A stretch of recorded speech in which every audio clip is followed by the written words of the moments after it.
through the hallways of academia and on the face of the moon.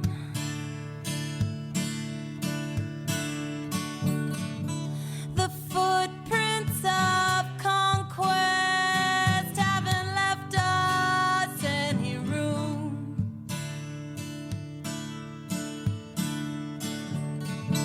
to say what we think, to speak what we know.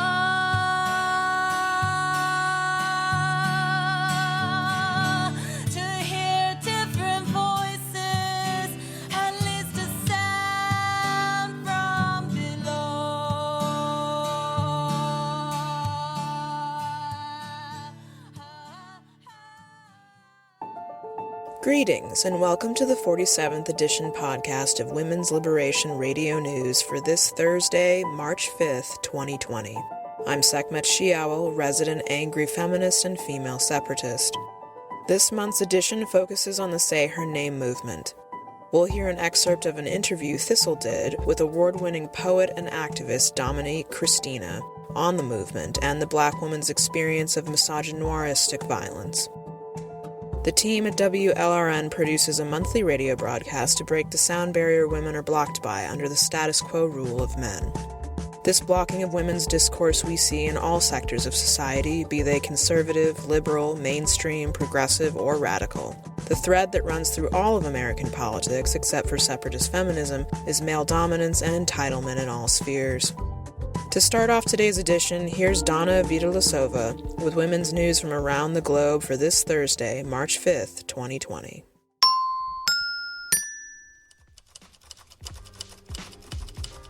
Sweden's Board of Health and Welfare has reported a 1,500% rise in gender dysphoria diagnoses among 13 to 17-year-old girls between 2008 and 2018. This number has, reportedly, shaken parts of the Swedish public, who therefore started to push back against gender reassignment. According to the journalist Richard Orange, because of this backlash, a new Swedish law proposal that would reduce obstacles to teenagers' medical transitioning was shelved. Lawmakers are now waiting for the Sweden's Board of Health and Welfare to reassess the evidence. According to The Observer, its report is due on 31st March.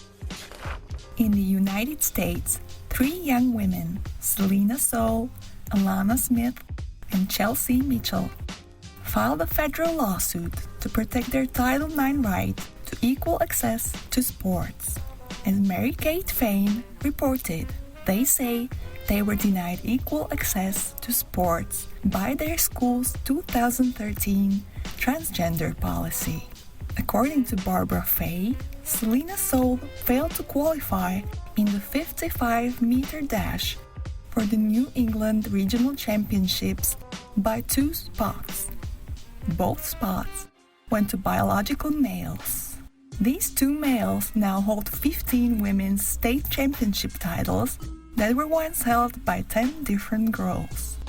As 4W.pub informs, according to the complaint, the girls have been denied a total of 85 opportunities to participate in higher-level competition between 2017 and 2019. A Change.org petition to shut down one of the world's leading websites featuring pornographic videos, Pornhub, was launched in February. According to Pornhub, in 2019, there were over 42 billion visits to its website. Also, Pornhub boasts that in 2019, the site saw a record amount of uploads with over 6.83 million new videos. Many of these could contain footage of children and women being raped, as Pornhub doesn't have a reliable verification system in place. In fact, as Jessica Masterson reports, quote, "Over the last few years, Pornhub has been involved in a number of cases of sex trafficking and child rape," end of quote. One of those cases featured a 14-year-old girl, Rose Kalemba, who found a video of her being raped on Pornhub months after the violent assault took place. However, Pornhub refused to remove the footage and only agreed after Rose threatened legal action. To this day, the petition to shut Pornhub down and hold its executives accountable has amassed nearly 300,000 signatures. You can add your voice to the petition by clicking on the link you'll find in the description. The Feminist Party of Spain has been expelled from the coalition they formed with the Spanish leftist party called United Left, or Izquierda Unida. The reason for expulsion was their criticism of a speech in Parliament, read by an 8-year-old trans-identified boy. In this speech, the boy claimed to have been a transsexual for 4 years. Members of the expelled Feminist Party argued that no child can be transgender and expressed a wish to investigate the case for possible child abuse. They also protested gender identity law that the Podemos party tried to legalize in 2018, arguing that it erases women and makes feminism obsolete. The expulsion of the Feminist Party was the result of a petition created by the Trans Platform Federation, signed by 2,000 people. According to Cuarto Poder, the president of the Trans Platform Federation, Mar Cambrole, has celebrated, quote, the hygienic cleaning exercise, end of quote, at the United Left Party, and has asked that other parties, such as Podemos, do the same to expel transphobia from their ranks. A huge crowd gathered in Mexico City to protest the brutal murder of 25-year-old Ingrid Escamilla, as well as the media's irresponsible reporting. The young woman was stabbed to death by a man she lived with, who then proceeded to skin her. According to the BBC, it was forensic workers who leaked pictures of her dead body to the press.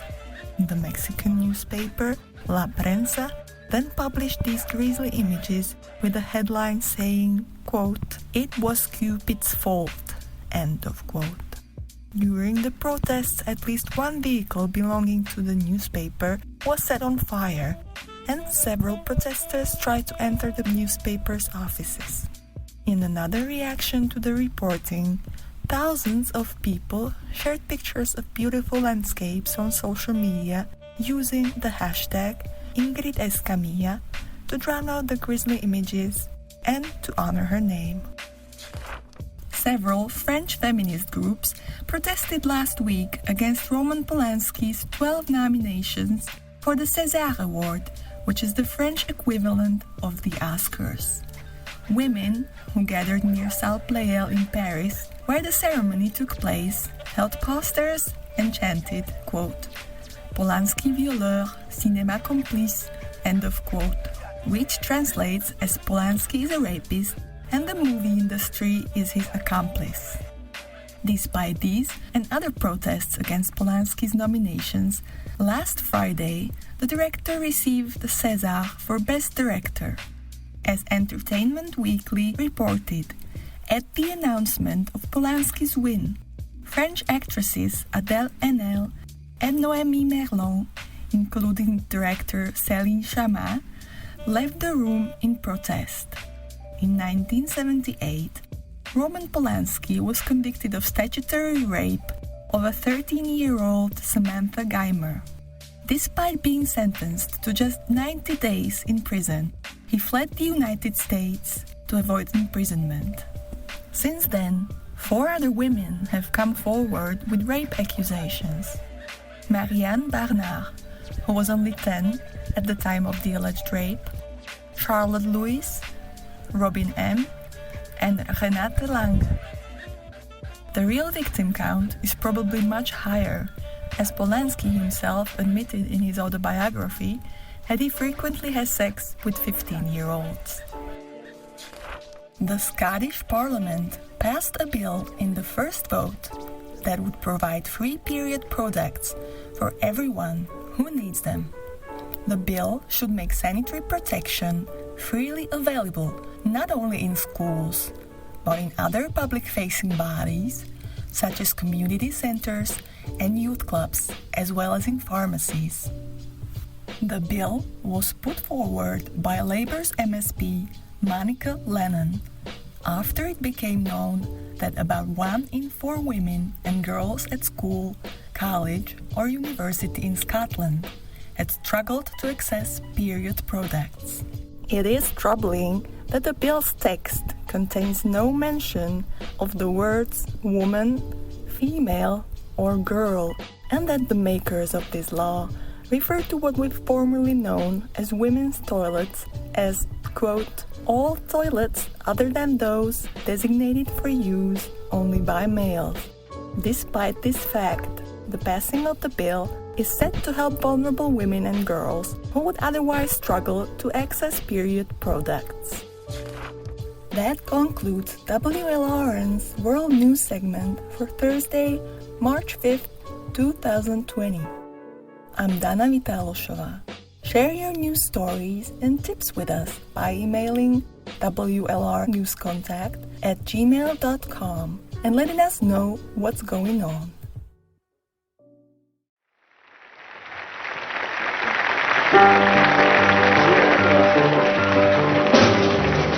Mississippi, goddamn, it's our last tune. We had some request for it.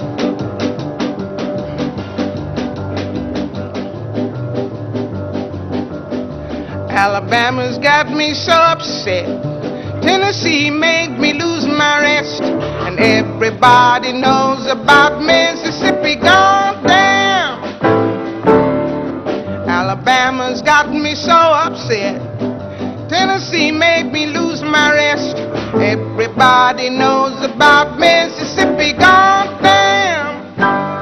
Can't you see it? I know you can feel it. It's all in the air. I can't stand the pressure much longer. Somebody say a prayer. Alabama's got me so upset, and Governor Wallace has made me lose my rest. Everybody knows about Mississippi, goddamn.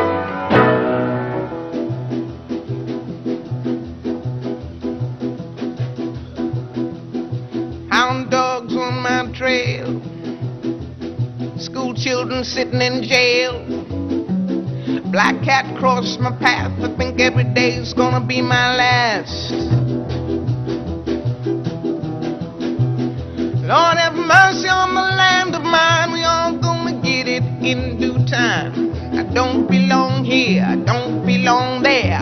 I've even stopped believing in prayer. Don't tell me, I'll tell you. Me and my people just about do. I've been there, so I know they keep on saying, go slow. That's just the trouble. Too slow. Washing the windows. Too slow. Picking the cotton. Too slow. We're just plain rotten. Too slow. We're too damn lazy. Too slow. I think it's crazy. Too slow. Where am I going? What am I doing? I don't know. Just try to do my very best. Stand up, be counted with all the rest. Everybody knows about Mississippi, goddamn. Picket lines, school boycotts. They try to say it's a communist plot. All I want is equality for my sister, my brother, my people, and me. You lied to me all these years. You told me to wash and clean my ears and talk real fine just like a lady, and you'd stop calling me Sister Sadie.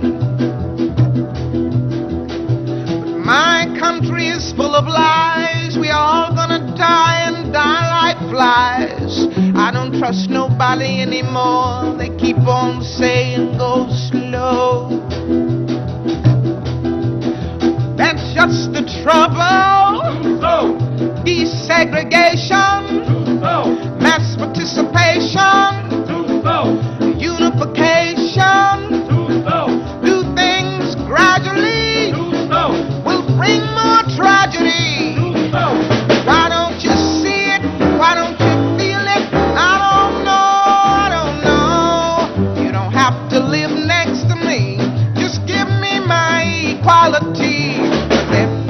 Everybody knows about Alabama. Everybody knows about Mississippi. Everybody knows about Mississippi. Gone down. That's it. That was Nina Simone with her song Mississippi Goddamn. Next up, we'll hear excerpts of an interview Thistle did with award-winning poet and activist Dominique Christina.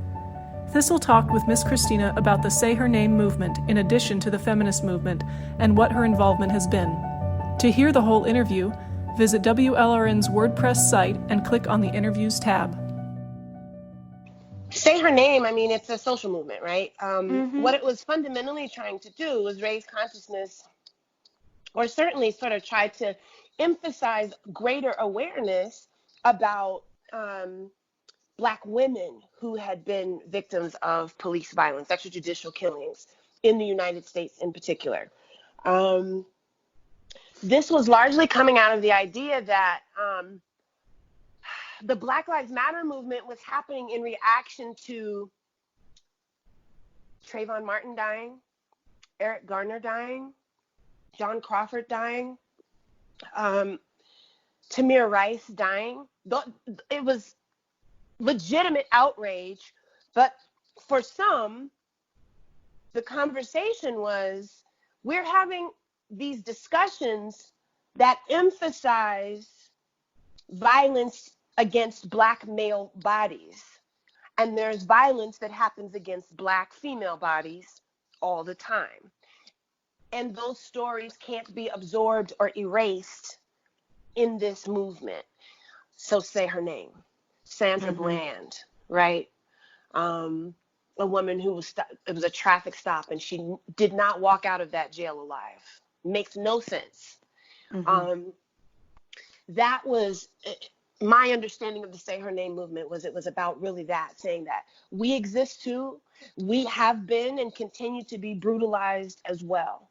And so having these racial justice campaigns like Black Lives Matter and Black Girl Magic and Black Girls Matter and all of this stuff, all of these hashtags, right, that now declare that there's a new movement happening, Say Her Name, I think got coined in like 2015. In order to sort of make sure that conversations about violence against female bodies was happening and was, you know, and that it was deserving of a wider consideration than it had been given. Have I participated? I don't know that I participate in any movement, which is to say that, you know, it's very tricky for me. You know, if I say, and what I'm going to say could offend some folks. If I say Black Lives Matter, and they do, it calls up its oppositional argument. It calls the opposition into the room. Black Lives Matter. The second that declaration happened, white nationalists had to create White Lives Matter or Blue Lives Matter. They had to, because the opposition was apparent. Like the oppositional argument was apparent in that hashtag, Black Lives Matter. There are certain movements I don't participate in the sense that, like, I'm not going to march in the middle of the road and I'm not going to carry a sign with those words on it, because for me, I have to fight differently. One, I'm not going to use the same technology that my grandparents were using. My grandfather was born in 1911. My grandmother was born in 1913. If I am fighting the same way that they fought, to me, that feels like a failure. I should be further along. My grandparents did that. They marched, they picketed, they protested, they boycotted. Those are not radical acts in 2019, 2020. They're not to me. They show up as inconveniences. Power has already has a built-in response now to when we picket and protest and boycott. I'm not saying that those acts of resistance aren't useful. I'm saying they're not mine.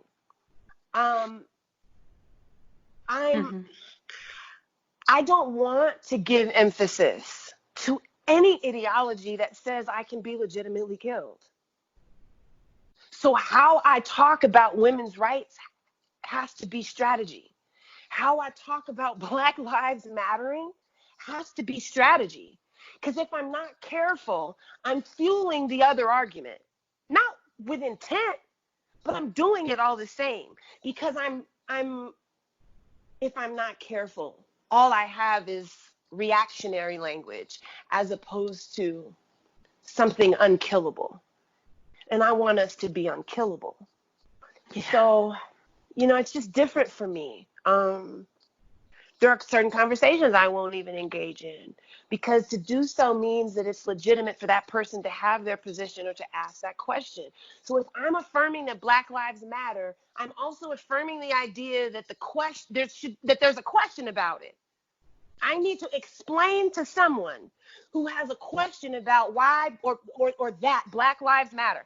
I need to now come up with language. I have to curate language for this person who is unconvinced that I should not be murdered. That is a waste of my time. It's a waste of my energy. It's a waste of my intellectual capital. I won't pay that. I will not pay that. That person is too small for me to speak to. If you have that question, you are too beneath me for me to pay attention to you. Mm-hmm. Certain movements, with the best of all possible intentions, you fuel the opposition, because they should never, their question about your existence and the validity of it should never have even gotten any emphasis. It should never have gotten any light. It didn't even deserve how much thought you put into it. That's kind of where I am. I remember the sanitation workers in the civil rights movement. There's this iconic photo of these Black men. I was a little girl and I saw it, and all it said was, "I am a man." That's all it said. I am a man. All these sanitation workers holding that sign. When I was in high school, I thought it powerful. By the time I was out of college, I thought it tragic. Because who the hell has a question about that? Right. You know what I mean? Like, it just... I do, and I think it's similar for the feminist movement. Mm-hmm. Because, I'm a woman, and women exist. Mm-hmm. Right. Right. So thank you. That's really illuminating. So, we're talking about police and state violence against Black people and Black women in particular with the Say Her Name movement. But there's also male violence against women. Can you, domestic violence, can you talk about that, and then the possibility of that being something that white women and Black women have in common? And is there a way for us to use that common ground to unite and, get past our differences? I don't know if it's enough. That's my most truthful statement, and I'll try to suss that out. Male violence against female bodies is, I don't know how many civilizations got built without it, which is a devastating thing to say. I say that to say it's ancient. It's tradition for almost any society. It's tradition. And so you're trying to upend something that is baked into the DNA of a place, of a culture, of a people. You're trying to interrupt that. And how do you interrupt it? You can train women to defend themselves. You can allow women and girls to vote, allow them to learn how to read, allow them to have jobs. Do not obligate them to have children. You can do all these things. We've taken all of these steps to try to address the issue of male violence against female bodies and female psyches too. You can teach women how to be warriors. You can teach them how to be spies. You can engage in all of these different acts in an attempt to speak to this tradition. It's a deadly tradition. How do we know that? Because you can be a woman and give birth to sons who grow up to be brutalizers, who grow up to be rapists. And it's not what you taught him, but what space the society allows permissions him to be a monster if he elects to do so. So what do women of all nationalities, hues, and cultures have in common? The negotiation of male violence. That is a fact. The divide happens, I would posit that it happens particularly acutely for Black women and white women, or brown women and white women. That there's a divide. And that divide is your reality, a white woman's reality, is that if she decides to say, screw men, we don't need them, we don't want them, we're better than they are, whatever. And she can do that and be in the preservation of her identity, and nothing about her identity is particularly interrupted. As a Black woman, if I decide to disavow myself from Black men, I'm doing so while also operating under the acknowledgement that they were in that slave ship. Their backs were branded. That they're not the beneficiaries of privilege. That they have been groomed in a culture that has been brutal, that has really normalized and naturalized violence. They've experienced it. They have not been permitted to be good fathers. They have not been permitted to be good husbands. And so I think the cultural reality complicates the gender discussion. Mm-hmm. Like, does that make sense? Because I am operating all the time, always and in all ways, in the acknowledgement of what was asked of my ancestors, what was insisted upon. I don't know how any of us made it out. If I'm being completely honest, I don't know how any of us are here. I don't know how. I don't know how they did that. I don't know. But what I know for sure is that that same person who in the belly of that ship, in the dark, broken and bleeding and diseased and demeaned and humiliated, that person survived the unsurvivable, found themselves on a plantation. Do I think that that person was the most humane person, the most morally intact person, a person that had emotional literacy, emotional integrity, a person who knew how to love their kids? Hell no. Where'd they get it from? How would they be able to show up like that? What they did was they survived.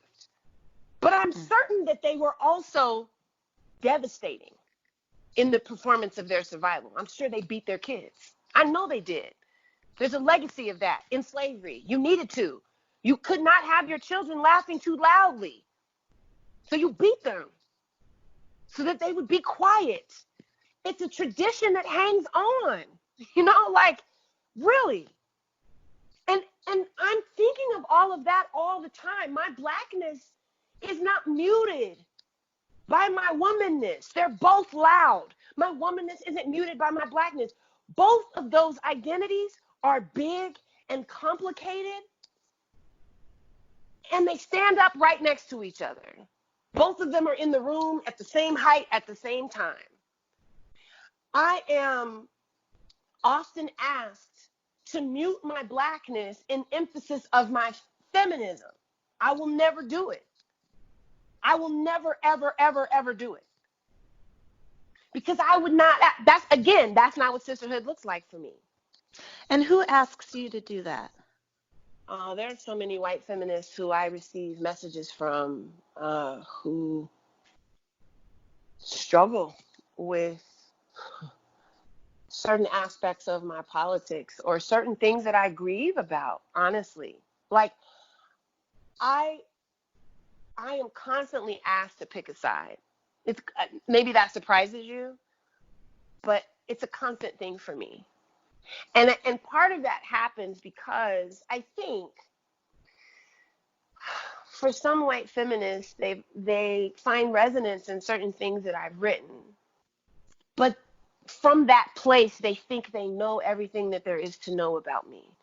And that's reductive and offensive, but it happens all the time. And so it's a thing that I negotiate constantly, you know? I'm going to be in support of women because why would I not be?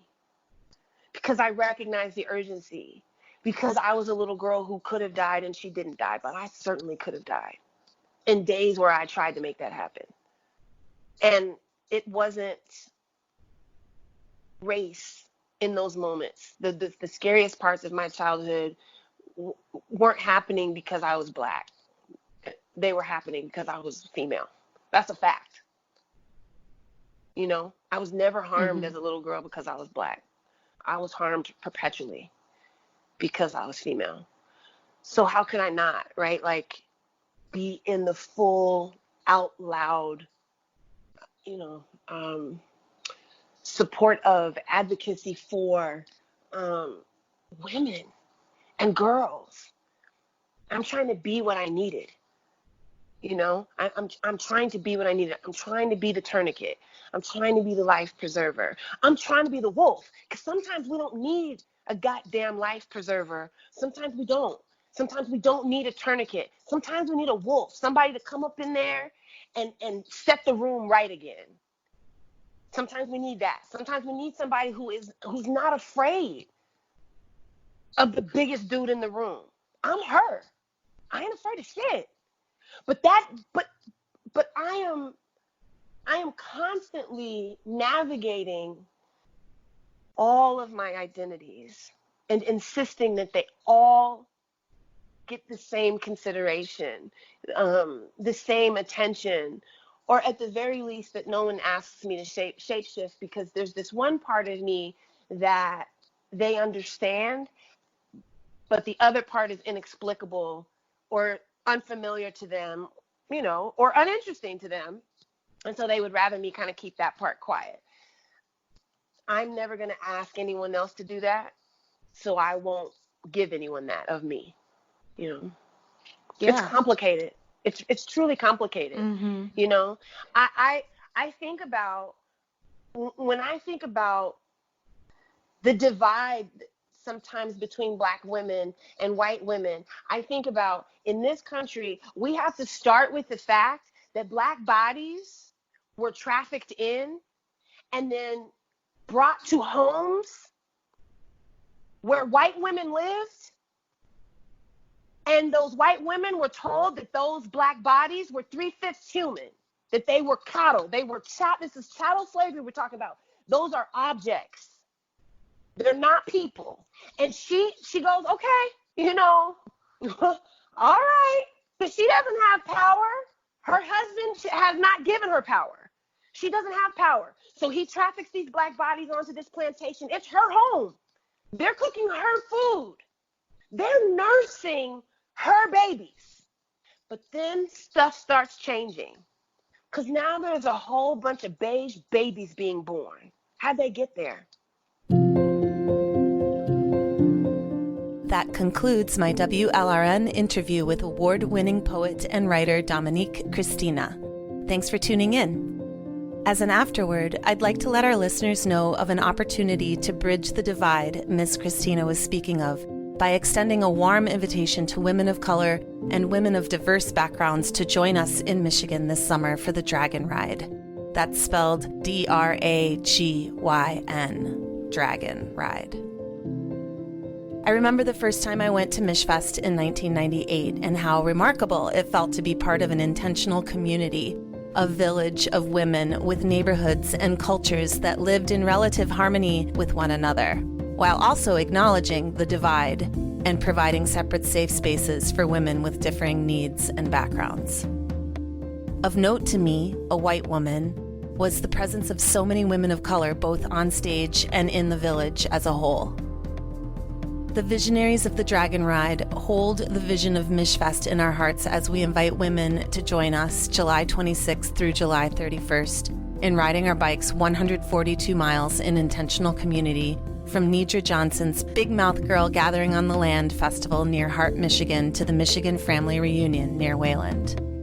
More information about this historic bike ride can be found at www.dragynride.org. The password to get into the site is Ferns2Pines. That's the number 2. Ferns, Ferns, 2 Pines, Pines.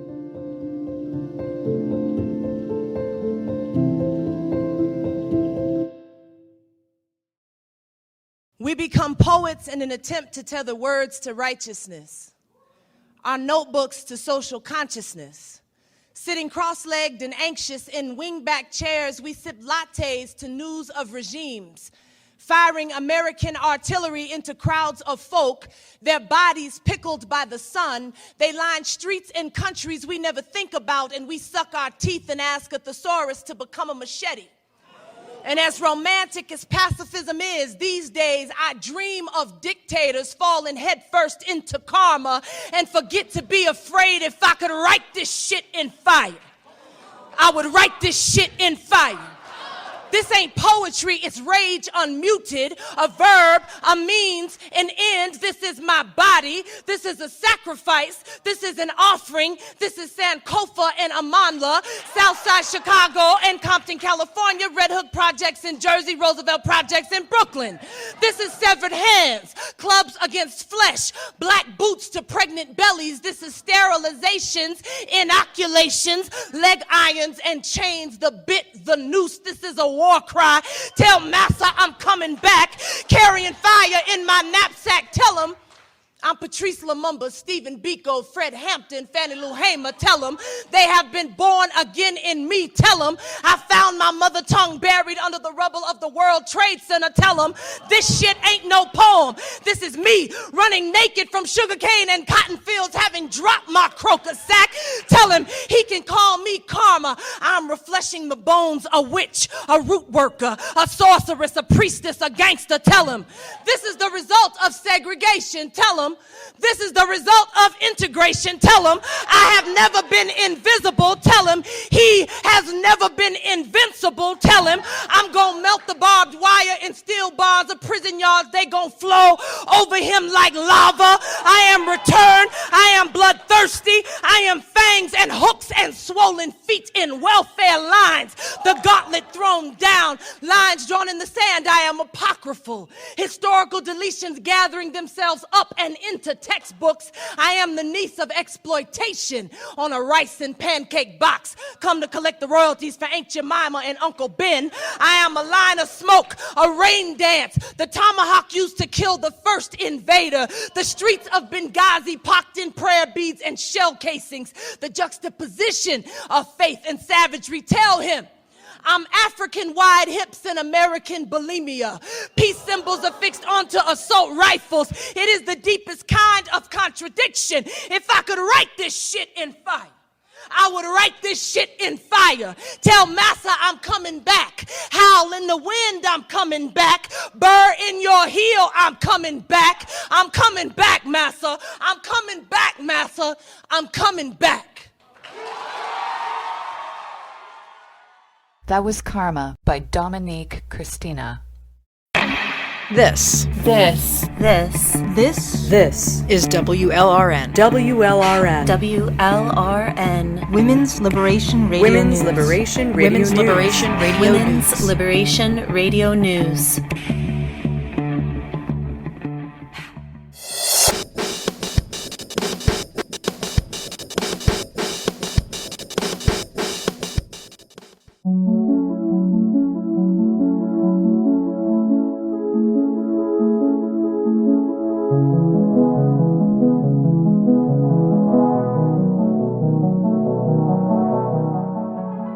All women and girls on this planet face the threat, if not the reality, of male violence. But for black women and girls in the United States and so many other countries, personalized violence at the hands of boyfriends, husbands, exes, male relatives, and male strangers hunting for sex isn't the only kind to worry about. Black women and girls are also the targets of male institutions. The cops, the government, the public school system, the military, and the medical system. At the intersection of their sex and their race lies a particular vulnerability to the powerful white men who control society at large. White men with power, and most of the people with power in the U.S. are white men, rape, brutalize, and kill black women and girls with legal impunity. Male violence is used to enforce white supremacy on a systemic scale, just as male violence has been used to enforce male supremacy in every society on Earth for thousands of years. To understand and address the black female condition in America and much of the world, we have to acknowledge that male violence is different and greater for them than it is for white women. And if we as radical and lesbian feminists are serious about calling out male violence in our patriarchal societies, we must protest the white supremacist social hierarchy, because this hierarchy is the motive for much of the male violence black women and girls experience throughout their lives. There has never been a time in the United States where black female existence has been free of violence. I'm sure the same can be said of all other white majority nations and the other countries included in the African diaspora. Racism is an inherently violent prejudice. Slavery and colonialism are inherently violent, and it was these violent practices that brought the first black women and girls to the United States, Western Europe, the Caribbean, Central and South America, etc.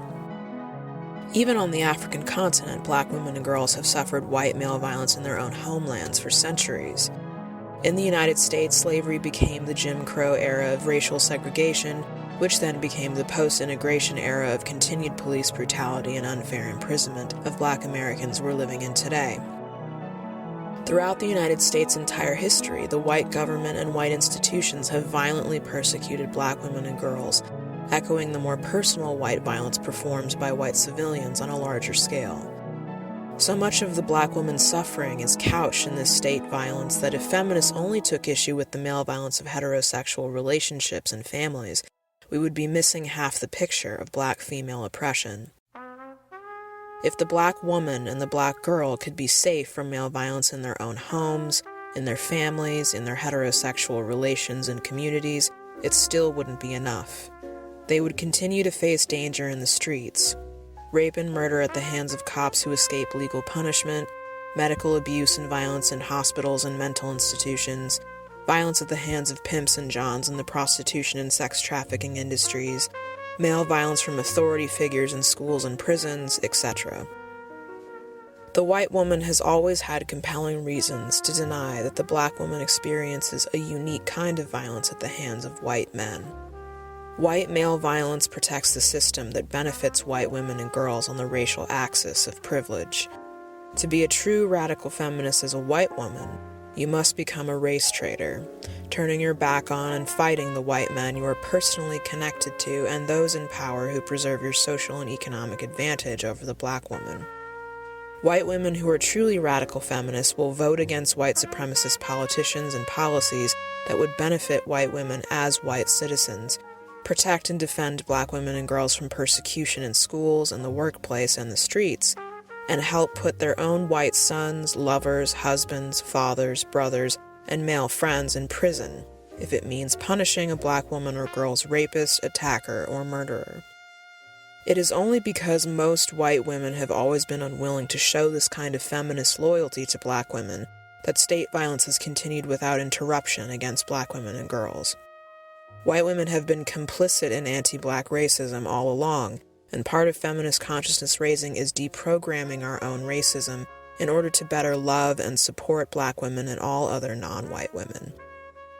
At the end of the day, state systems are made of individual people, predominantly white men. These white men have wives, mothers, daughters, girlfriends, and even white female colleagues who prop them up.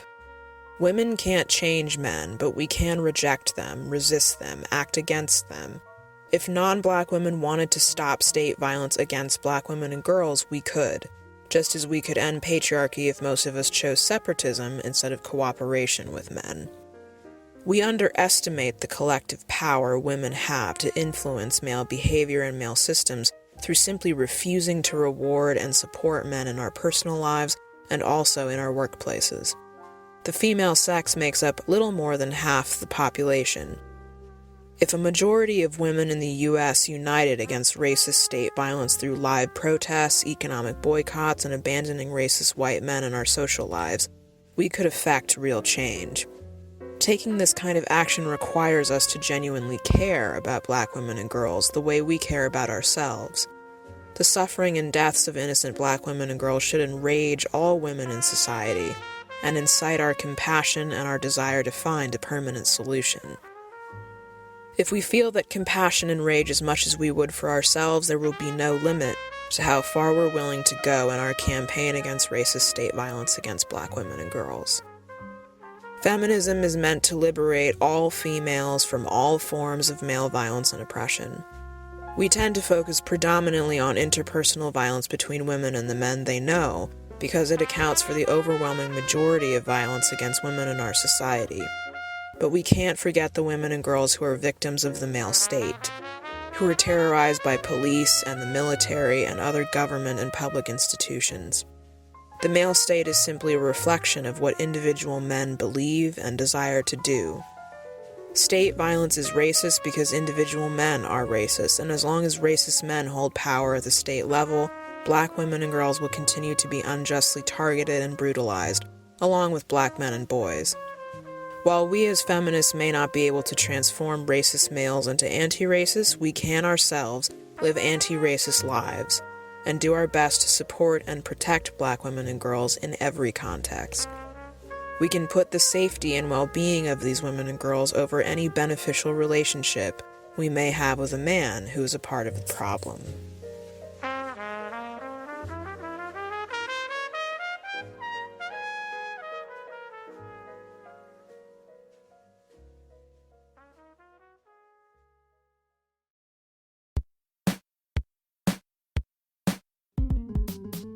Thanks for listening to WLRN's 47th edition podcast on state violence against Black women. I'm April No. WLRN would like to thank our guest this month for sharing her views on the Say Her Name movement. Thank you so much, Dominique Christina, for granting WLRN an interview. To listen to the entire interview Thistle did with Miss Christina, visit our WordPress site and click on the Interviews tab. If you like what you're hearing and would like to donate to the cause of feminist community radio, please visit our WordPress site and click on the donate button. Check out our merch tab to get a nice gift in exchange for your donation. In addition, if you're interested in joining our team, we're always looking for new volunteers to conduct interviews, write blog posts, post to our Facebook and other social media pages, and do other tasks to keep us moving forward as a collective of media activist women. In particular, we would love to have a graphic design artist join our team to create engaging memes, covers for our interviews and news programs, and more. Thanks for listening. This is Thistle Pedersen signing off for now. And I'm Sekhmet SheOwl. Thanks for tuning in. Next month is our 4-year anniversary edition. We will be speaking with British feminists about their political situation in the UK, reflect on International Women's Day, and cover an event that is set to happen at Speaker's Corner in Hyde Park in London. Our handcrafted podcasts always come out the first Thursday of the month, so look for edition 48 on Thursday, April 2nd. If you'd like to receive our newsletter that notifies you when each podcast, music show, and interview are released, please sign up for our newsletter on the WLRN WordPress site. Stay strong in the struggle, and thanks for listening. This is Dana Vitalosova, signing off on another edition of WLRN's monthly handcrafted podcast. You can find us on Twitter, Facebook, Tumblr, Instagram, and SoundCloud, in addition to our WordPress site. Thanks for listening.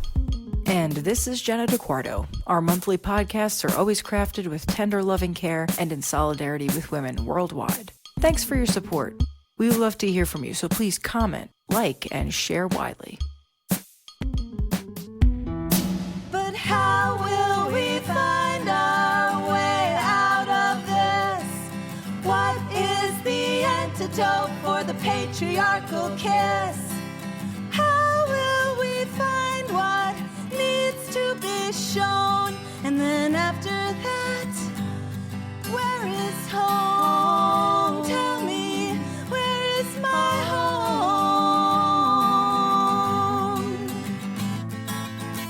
'Cause gender hurts.